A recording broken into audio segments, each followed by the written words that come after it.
Welcome back, guys. DGS and KMOX. Few minutes past 3 p.m.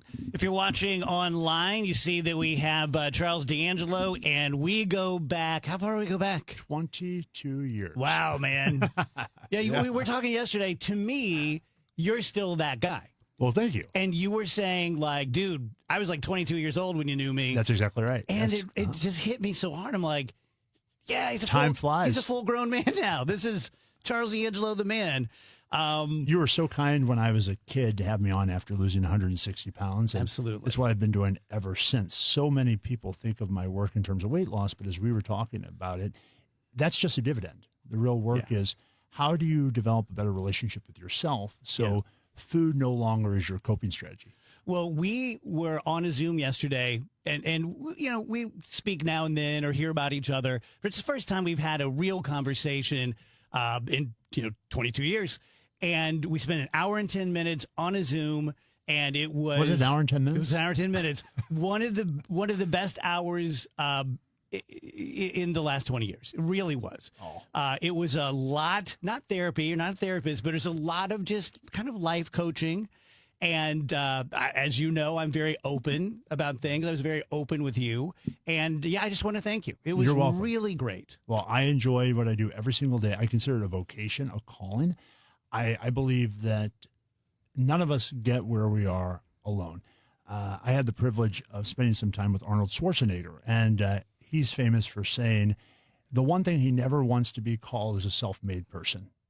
And I said to you, when we started yesterday, I want to say thank you to you because you gave a kid who was just trying to figure things out a platform. And I've never forgotten that, and I'm very grateful. And I've been privileged these last 22 years to touch the lives of people from all over the world. Yeah. The majority of the people I work with are helpers themselves, medical doctors, people that are making a difference. And again, it's not about knowing what to do with food. It's about how do I develop a better enough relationship with myself so I have structure, I have accountability, because losing weight has never been simpler, but keeping it off has never been more difficult. Yeah. And so it's really about staying with the person when they're living their life. And there isn't anyone out there that's working with people on the loneliness that is so prevalent, particularly amongst men. Every day in my office, I hear so many men talk about a sense of alienation, and that all emanates from a disconnect from oneself. So I feel like you've said this back when I was at Powerhouse Gym and losing weight and getting in shape. Roger may have said it, but someone had said, it's not easy losing weight and getting in shape, but it's one of the easier things you do, as far as it's much more difficult to confront demons and face fears, which is all a part of it. Yes. Like you're not a guy that says, stop eating chips and start eating Frosted Mini Wheats. I'll see you next week. So the way I look at it is this. So many people are tyrannized by how. How am I going to lose 20 or 200 pounds? And I work with people on both sides of that. But how is not the place to start. The real place to start is why. You see, if we have a strong enough reason, we'll do just about anything. True. But no one stops and asks themselves, why is what I want a must? And few of us actually stop to think about, how do we want our lives to be? What do we want it to look like? Somewhere between when we are born and where we are today, we start to get beaten down by life. We lose people, we lose relationships, we disappoint ourselves, we disappoint others, we have setbacks, and we start to lose confidence and trust in ourselves. I always tell people that people aren't struggling with weight because they don't know what to eat. They're struggling with weight because they've lost trust in themselves. And once you start to make decisions, once you start, even if it's just little decisions, I'm going to start by setting up a routine, setting up a schedule, setting up a structure where every day I'm getting up and the first thing I'm going to do, I'm going to have my shoes out, I'm going to have my clothes out, is I'm going to go for a 30-minute walk. Something that seems as arbitrary as that, once you start to keep an agreement with yourself, you start to regain just a little bit of that confidence, and you start to move in a direction towards reclaiming your personal power. So yes, I'm very well known for the weight loss stuff, but I always tell people that weight loss is the dividend. The focus is on how do you develop structure, a schedule, a routine, a sense of identity, a way to handle the feelings that you've been using food to cope with, sadness, anger, fear. How do you do that? And once you start to work on those things, everything in your life gets better. Yeah. And there's no drug that can do that. So I'm not anti-medication by any stretch. If medication can help someone reclaim a little bit of belief in themselves and develop some momentum, that's great. But the question remains, why were you using food in the first place? Why was I 160 pounds overweight at age 17? I had, from all appearances, I had everything going for me. I was 4.3 GPA at CBC High School, student of the year several years in a row, very well liked by my peers, but I was almost 400 pounds. Answer, I was ashamed of the family that I lived in and was part of. My mom, while she was my best friend for about the first 10 years of my life, turned alcohol and she mixed it with prescription drugs. And when that happened, she became a very, very violent, dangerous person. And I'm the oldest of three. So I stepped into a role of responsibility way, way too early. And I don't say that to pity myself or to try to generate some type of sense of, oh, wow, poor Charles. I say that because those are the types of things that unwittingly we turn to things to try to cope with when we don't have an awareness of our own resourcefulness, our own resources. I wouldn't be the man I am today if I hadn't been through those things. So I'm grateful. My mom had her own history. So did my father. But there has to come a point in your life where you want to reclaim your personal power. And the only way that I know to do that, having been coaching people for 22 years, is to really look inside yourself and ask yourself, what is what I'm doing serving? What's this in service to? Is this actually something that I want for myself? Or is this something that I'm being driven by because of my history or because of fear or anything else? And that's not something that you can quickly come to. So it's a real process. So when I work with people, yes, I tell them exactly what to do. Here's what you need to do with exercise, primarily cardiovascular, walking. Here's what you need to do with food. But if that were the answer, I wouldn't have been 360 pounds. If that were the answer, I wouldn't have medical doctors coming to me for coaching. That in and of itself isn't enough. There's something missing. And the missing part is that mindset piece. How do you learn how to stay accountable, have structure, and continue to make progress in the face of life? What about people who are listening right now and they say, I understand everything you're saying. I'm just not that guy. I don't have that kind of inner strength. Oh, that's how most of us feel. I think that most of us have allowed life to get to a place where there's only a little bit, this little glimmer of maybe I could do it, but there's this other voice of tremendous doubt. We all have that shadow. We all have that part of ourselves that wants us to buy into discouragement. When that happens, the way I deal with that is I say, look, you don't have to believe a darn thing I say. You can say it's all BS, okay? Just do what the hell I tell you. Do what I tell you for 2 weeks and then make a decision. Just do exactly what I tell you for 2 weeks. And guess what? It always works. What happened with you? The one day you're 360, what made you make the decision to lose the weight? As with most things, it's not one thing.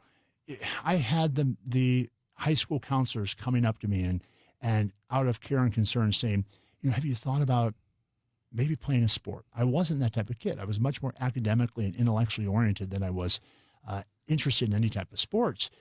I had my family of origin, my parents, as well-intentioned as they could be, trying to say, hey, you probably should lose some weight. But until you reach that point where it becomes a must for you, nothing changes. I got to a place where I was sitting in a classroom at CBC when it was on Clayton Road, and I was 300 and something pounds, probably 360 or thereabouts, and I was taking an exam, and my heart started beating on my chest, and beads of sweat were dripping down my face onto the exam. And just at that moment, the nurse was walking by the classroom, and she looked in, and she kind of motioned to me to come out, and I wouldn't. I was too terrified to confront the reality of my circumstance.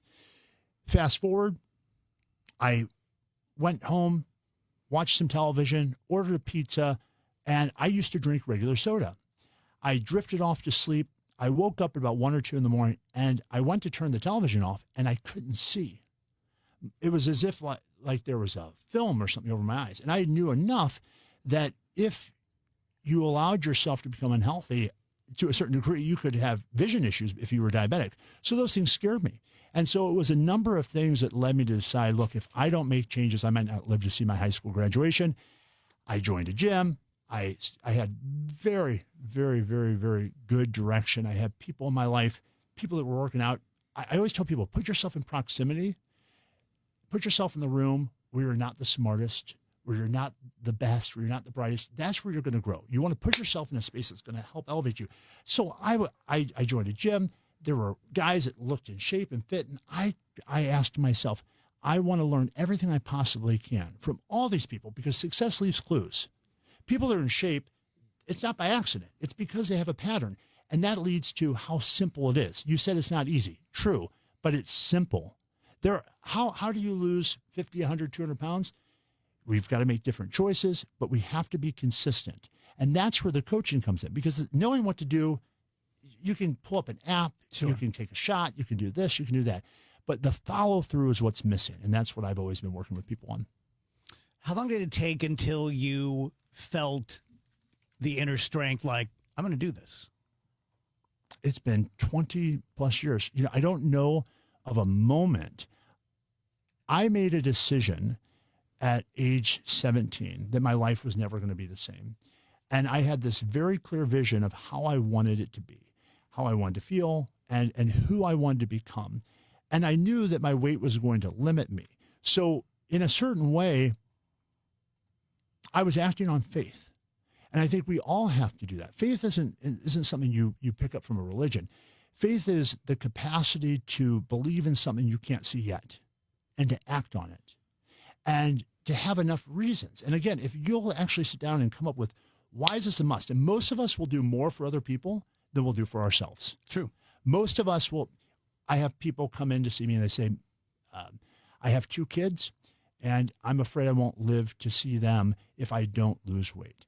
We'll often do things for other people. So sometimes that's fine. But eventually we want to get to the place where we have a good enough relationship with ourselves that we see ourselves as deserving of the type of respect, the type of attention, appreciation, acceptance, bodily affection, showing your body the type of attention it deserves, and the space to actually feel what you're feeling. Yeah. But if you grow up without an example of that, as most of us do, it's difficult to do what you haven't seen. And so my work with people, again, is all about how do you install those types of programs in yourself? Yes, a strategy with food is great, and I certainly provide that. Yes, you have to exercise. But without this third leg, food being one, exercise being the second, without this third leg, it collapses on itself.